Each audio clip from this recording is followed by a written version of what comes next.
questions and answers about the Rams? Nah, I got questions and thoughts about the Rams. RamView. It's hot out there, but let's blow them off the line of scrimmage. Headline, Los Angeles.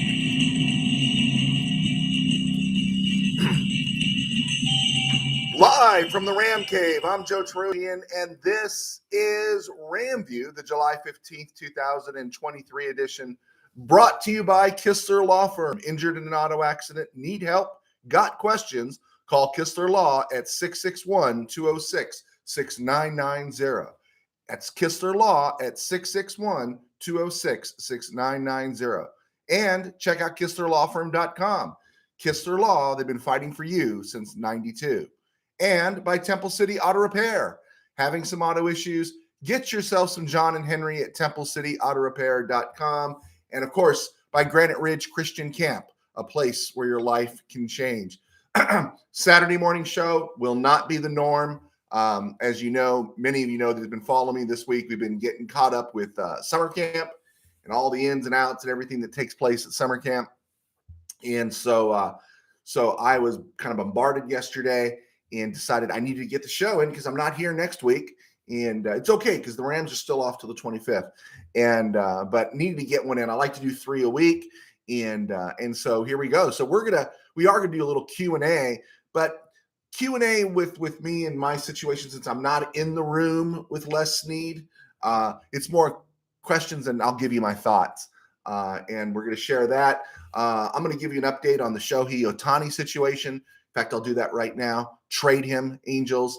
Rams finished signing their draft picks, and we're going to do some fun stuff talking about some memories. But before we get there, the Rams did sign Byron Young and Kobe Turner yesterday, so all their draft picks are ready to come to camp. Everyone's ready to go. That's a good deal for the Rams. Everyone's happy. And you know, the age of the long-term holdout, because every position and every draft spot is slotted nowadays, and no one's really going to bend from that. And so those holdouts that you used to experience back in the day, if you do remember back in the day, those things are pretty much in the past. So it wasn't really a stress here when Byron Young and Kobe Turner were the last ones to sign. So we are going to do questions and thoughts about the Rams because I actually have some questions that were given to me, and that's okay. I love doing that. I like talking the football stuff better because sometimes the questions center around what my thoughts are, a little more focused on what my thoughts are. But anytime someone asks questions or I get stuff thrown at me, I do love to answer because it's better if it's an interaction. Okay, but first, let's get to a little bit of Rams history here. We did already talk about the news. Byron Young, Kobe Turner signed. Rams are ready to open camp on July 25th. But also, yesterday, Rosey Grier turned 91. And some people think, well, what's the relevance of Rosey Grier? Well, I was at a Ram Fest invited by Henry Yep, former Rams photographer and one of the key guys in the whole Ram experience and Ram Fest and all those things. This was out in Ontario last year, and it was Del Scorcho. It was about triple digit, close to, well, at least in the high 90s. And former Rams come out and they sign autographs, and they sign autographs for free. Leroy Irvin was there. Frank Corral was there. And then this older man comes in on a walker. It's Rosey Grier. And Rosey Grier turned 91 yesterday. So he was 90 last year when I saw him. And he's out there in triple-digit heat. And he does 2 shifts, at least that I was aware of, 2 shifts of where he's signing autographs. And I was given the opportunity to meet him, but he was signing autographs. So instead, I ended up talking to his wife. And she was sharing with me how he feels that the Griers feel that, you know, there's so much, the fans are being soaked financially for everything. And that he feels like, you know, this is an opportunity to give back. And so he and some of those other Rams, Frank Corral, Leroy Irvin, they sign autographs for free at these Ram Fests just as something to give back to the fans for their support. And I thought, man, you think of the life Rosey Grier has lived. If you type in Rosey Grier right now on Google, his Wikipedia comes up and it says Rosey Grier actor, right? It doesn't say Rosey Grier who won a championship in '56 with the Giants, played in some championship games, played in, I think, what they call the greatest game of all time, the '58 final between the Colts and the Giants. Doesn't mention, in the headline there that he was a founding member of the Fearsome Foursome. Doesn't mention that he was also he did singing, he did children's, he was a child activist for children's causes, sang on children's albums, sang on his own, but he was also served as a bodyguard to Bobby Kennedy. He was there the night Bobby Kennedy was down, and according to reports, he was one of the guys that was holding Sirhan down when that all went down in the kitchen at the Ambassador Hotel. What an amazing life Rosey Grier has lived, and he deserves props on his 91st birthday yesterday. Also yesterday, Monty Jackson, former Ram All-Pro cornerback, turned 70. It's hard to believe that. I remember when he was a rookie, he turned 70. He was drafted by the Rams in the second round, 28th overall. Now remember, in 1975, there were only 26 NFL teams. So if you're drafted at 27, 28, you were drafted in the second round. And that's where he was drafted out of San Diego State. The Rams got the pick for Monty Jackson in the John Hadl trade, which was the fleecing of the century by Don Klosterman. And so Monty Jackson soon became a starter. It made Charlie Stukes, Eddie McMillan expendable because the Rams also had drafted Rod Perry. Monty Jackson is all-pro in 76, 10 interceptions, 3 touchdowns. Has another good year in 77, but Rams didn't want to pay. He was holding out a little bit. There was some debate. So in 1978, he was traded. In the summer of 78, he was traded to the Raiders, who were still in Oakland. His trade netted the Rams overall the first, second, and third round draft choice, 3 draft picks, free premium picks. And the second round pick was dealt away. But that first round pick in 79 turned into George Andrews. And that third round pick in 1980 was Leroy Irvin. And that was pretty nice exchange there, Monty Jackson for Leroy Irvin, because with the Raiders, Monty Jackson never achieved the success he had with the Rams. All of his Pro Bowls and all pros were with the Rams. He did, however, win the Super Bowl with the Raiders in 1980. Interesting, too, is Monty Jackson came back to play 5 games for the Rams in 83 before calling it a career. Today, turning 42 today, Pisa Tina Isamoa, that off-ball linebacker the Rams drafted out of Hawaii. He was a starter for 6 seasons with the Rams. He was a fun player to watch, kind of quick on his feet, wasn't really a pass rusher. Rams drafted him second round, 43rd overall in 2003. And because he was a starter for 6 years, he's one of the few premium, first 3 rounds, premium draft picks the Rams had that stuck in that first decade of the 2000s. Him, along with Steven Jackson, very few. The Rams butchered so many drafts. And Pisa Tina Isamoa was a good player. He wasn't a great player, but he turns 42 today. Turning 80 today is Billy True. Billy Truax, we used to call him Billy True. He was a tight end for the Rams in the 1960s. He was drafted by the Cleveland Browns out of LSU, second round, 26th overall in 1964. This is before the merger. And the Rams ended up trading a second round pick to Cleveland at the end of that summer to acquire True. And he played 10 seasons in the NFL. He was, what was he? It was about 6'5", 240. So he had size that projects to this day and age. He spent 10 seasons in the NFL, 7 with the Rams, caught 180 of his 199 passes in his career with the Rams. Actually, probably the most productive Ram tight end until Tyler Higbee. That's seriously. He could catch the ball. Klein could catch the ball, but the Rams just didn't use Bob Klein as a pass receiver. And Klein was drafted first round in 69. And so after 5 years as a starter, Billy True was traded in part of a 3-team deal with the Cowboys and Bolts that netted the Rams Lance Rensel. And he won a Super Bowl with the Cowboys in 71, but he was sharing time with Mike Ditka. But Billy True, he's a forgotten tight end for the Rams. I always thought of him as a Cowboy because by the time I started following the Rams, I had seen his name on a roster with the Cowboys, and knowing they had won the Super Bowl in the 71 season. But the majority of his career, 180 of 199 catches, he was a Ram, and he averaged 12 yards a catch. And so if you're going through tight ends in Ram history, where Tyler Higbee is the all-timer, Bob Klein, Pat Curran, Terry Nelson, Damone Johnson, David Hill. I mean, you go through the list, Troy Drayton, Roland Williams. The Rams haven't had a lot of tight ends. And so, yeah, after Tyler Higbee, he is the most productive Ram. He turns 80 today. And then finally, tomorrow, Doug Reed, former defensive end for the Rams in the 80s, he turns 63. Reed is interesting. He was a fourth-round pick, 111th overall out of San Diego State in 1983. And the Rams got him with a pick they acquired in a 1981 deal that sent Eddie Hill to the Dolphins. Now, if you're a Ram fan for a long time, and someone takes a shot at me for some of this stuff, but that's okay. If you're a Ram fan, in the 1979 draft, the Rams drafted 3 players named Hill. They drafted Kent Hill, who was fantastic. They drafted Eddie Hill, and they drafted Drew Hill, who was in the 12th round, who he didn't prosper with the Rams, but after he was traded to the Oilers, went crazy. But Eddie Hill was a second-round pick, 54 overall by the Rams in 79 out of Memphis. You think about Memphis, that's where the Rams got Darrell Henderson, third round a few years ago, and he just didn't pan out for Eddie Hill. The Rams still had Elvis Peacock in the house. Wendell Tyler was just starting to take over. And of course, Lawrence McCutcheon was there in 79.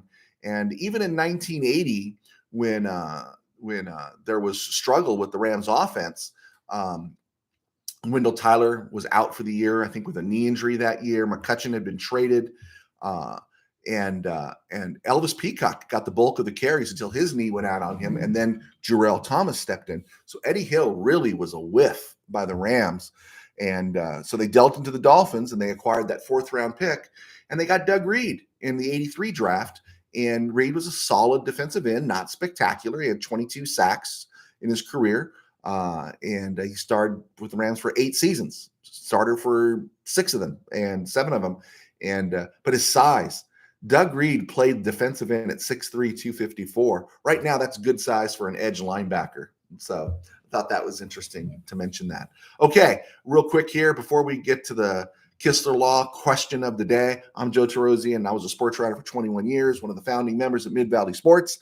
And these days I write books, and I do RamView for a living to supplement my job as a pastor at Burbank Faith Virtual. One of my things that I do as a pastor is I help direct Outsiders Kids Camp at Granite Ridge up in Creston. And that's where we're going to be next week. You can follow us at Burbank Faith Virtual right here on YouTube, also across social media. And you're going to see a lot of posts right now with me talking church stuff, talking camp stuff. But if you're interested about camp and need to know something a little bit more about Granite Ridge, where your life can be changed, let me know. And we'll go from there. So cool. All right. The Kistler Law trivia question of the day. Which of the following Rams listed did not play at San Diego State? Let me say that again. Which of the following Rams listed did not play at San Diego State? A, Fred Grier. B, Monty Jackson. C, Bill Munson. D, Doug Reed. Or E, Marshall Faulk. Which of the following Rams listed did not play at San Diego State? Fred Grier, A. B, Monty Jackson. C, Bill Munson. D, Doug Reed. E, Marshall Faulk. All right. It's going to be a short show today, and we'll get back to that. So I always love it when you see questions and answers. And so I like questions and answers when I'm listening to somebody, but when I'm talking, I don't get all the questions and answers because of where our show's at right now. We don't get too many, but when I get them, I love them. But I think it's best to say questions and thoughts because I really don't have the answers, but I have the thoughts of what I see. And I mean, if it's clear cut, is Matthew Stafford better than Dak Prescott? Yeah. I think that's a definitive answer. But so I'm going to call this questions and thoughts about Rams and RamView. So listener 7575 Bill, why do you always tell us when a player is drafted, and why are you always talking about history? We don't really care. See, I told you they weren't all flattering here. I like to know. There's a lot of Rams broadcasts out there. There's a lot. Some of them are good. Some of them are not. Some of them are kind of lazy. I think I think when you're just randomly cursing and just saying things and stuff, and you're not really investigating things, I think that's kind of lazy. I think when we reach a dead period like this, the easy thing to say is there's nothing to talk about. Well, to me as a Ram fan, there's always something to talk about. And so when I mention a player, I look at their birthday. How did the Rams acquire him? When did the Rams trade him, and who did the Rams acquire? Because it affects history. I just talked about Monty Jackson. It was the John Hadel deal with the Packers in 74 that really set the Rams up for the next 10 years in terms of who they were able to acquire. And then out of that deal, they got a great few years out of Monty Jackson, and then they were able to turn him into George Andrews, who would have had a better career if his knee hadn't gone out, but also Leroy Irvin, who was a starting cornerback for 10 years with the Rams. I find that stuff relevant, and I find that stuff, I want to talk about that stuff because it's really important to the history of the Rams. And again, I'm not slamming listener 7575 Bill, but this has always been the nature of Rams fans. It's what's happening now.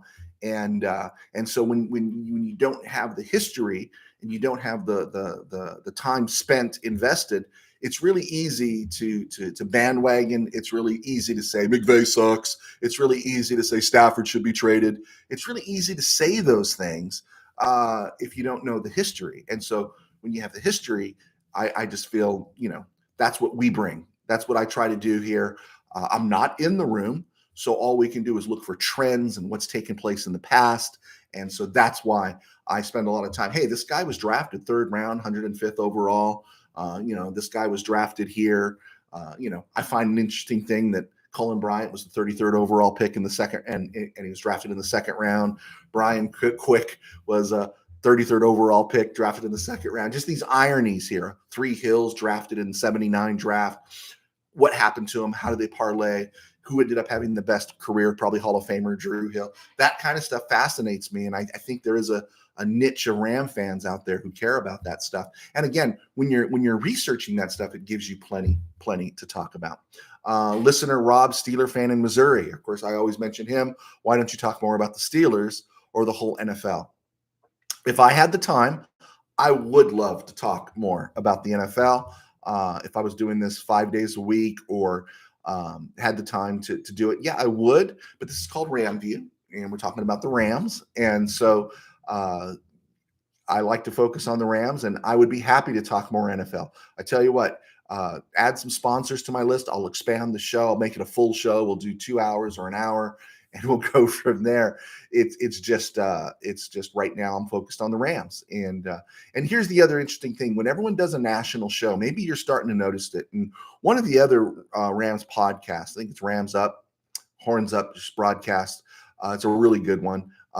They made mention that a lot of the national guys, Florio, Lombardi, all these guys, they even Colin Cowherd, who lives in LA, and J-Mac and some of these guys, they make statements about the Rams that is like, you know what? Anybody that's invested with the Rams knows that that's a very low-hanging fruit assessment to make. You got to spend a little more time investigating. And so my focus is the Rams, and I'll make some obvious comments that we see on the surface, but to really get deep into the Steelers or the Browns, I don't have time for that. And if I'm going to do it, I want to make sure I don't come off looking like one of these national chumps, at least in that aspect, when they're making comments about the team and recognize the Rams were bad last year, but not acknowledging the offensive line. It's preposterous, and also lazy to say, oh, the Rams are going to trade Matthew Stafford, or the Rams could deal. There's rumors about Rams dealing Aaron Donald. It's like, you know what? Be a little more nuanced. So, listener Santa Ana Bob, what do you think of Raheem Morris? I think there was a stretch in 2021 where I did a hashtag fire Raheem or Raheem must go. I settled it down. I slowed my roll when the Rams back half of the season, as they got closer and closer to the Super Bowl, the defense did tighten up. I enjoyed watching it. It was good defense. Last year, I thought it was pathetic. And you're running Aaron Donald, Bobby Wagner, and Jalen Ramsey out there. Plus, not great, but experienced safeties in Nick Scott and Taylor Rapp. I go back to the games that you're getting beat by Andy Dalton and Colt McCoy. Those games made me sick. And then the game in Tampa Bay, where with no timeouts, and literally you could watch the video, the Rams corners are 10, 12 yards off the Buccaneer receivers. And basically Tom Brady has a cakewalk down to drive for the winning score.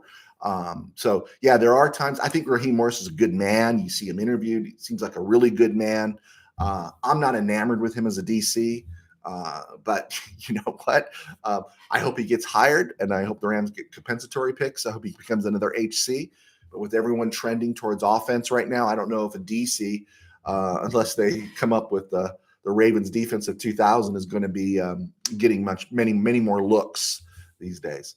And finally, listener XG1335, does Matthew Stafford rely on Cooper Kupp too much?